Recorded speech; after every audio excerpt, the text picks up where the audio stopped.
मोतिहारी में कलवार समाज के द्वारा एक निजी होटल परिसर में बलभद्र पूजा का आयोजन किया गया, जिसमें जिले भर के लोगों ने भाग लिया। वहीं महिलाओं की भागीदारी बढ़ चढ़ कर रही।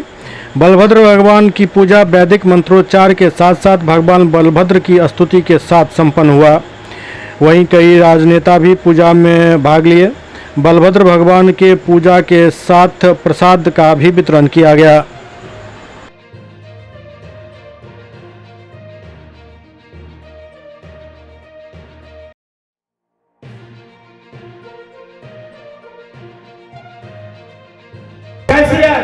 कृपया सिंगता सिंह रावे मंच पर, सिंगता सिंह पहुंचे मंच पर।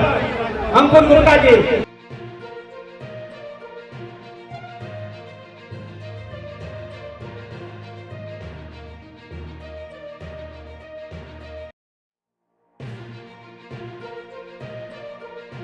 एक मिनट पहले तो अपना परिचय आगे का ये हो गया है। अरे भाई माइक तो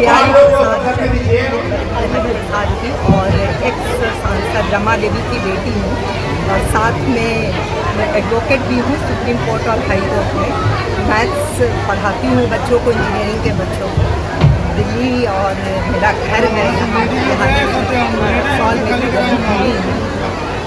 ये मोतिहारी की जन्मभूमि से मेरा संबंध है और राष्ट्रीय वैश्य महासम्मेलन की महिला अध्यक्षा हूँ और वैश्य महासभा की भी उपाध्यक्ष हूँ। मतलब दोनों समाज को जोड़ने का काम करती हूँ।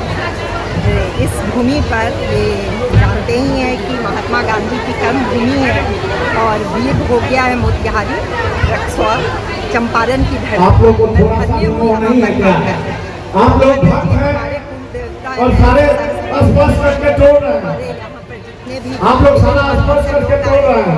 उन सबका बहुत बहुत आप लोग चलिए नीचे। आप लोग देखिए, आप लोग समझ नहीं पा रहे हैं।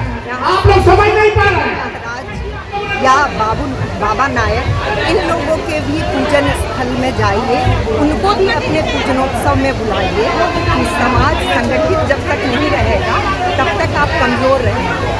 प्रजातंत्र है, संख्या बल ही सब कुछ बोलता है।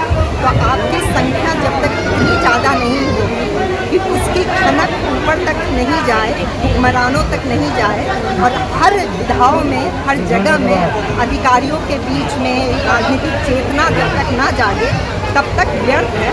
और एक मुट्ठी की तरह रहिए। और इस कार्य में मैं यही कहूँगी कि इस ज़िंदगी के खेल में आप 100 बार हारेंगे। जीत और मंजिल के बीच में हमेशा एक पग का फासला रहेगा, लेकिन उस पग को पार करके जब आगे आप बढ़ेंगे तो एक सीधा रास्ता होगा और आप मंजिल तक पहुंचेंगे। जिस दिन डर भी बहुत लगेगा, लेकिन उस डर से विजय भी आपको ही प्राप्त करनी है। और जब आप मंजिल पर पहुंच जाएंगे तब आपके लिए ये धूप छाँव का खेल खत्म हो जाएगा। इतिहास से कुछ भी नहीं होता है। वर्तमान के लिए आपको हौसले की ज़रूरत होती है, कलम की नहीं। तो नए इतिहास लिखने की कोशिश कीजिए।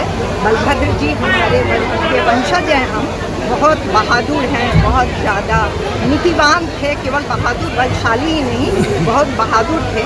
लेकिन वो अपने भाई से भी लड़ जाते थे अगर कुछ गलत होता था।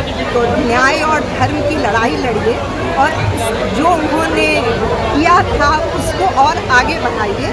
समाज आपके साथ रहे और इस समाज का कल्याण हो।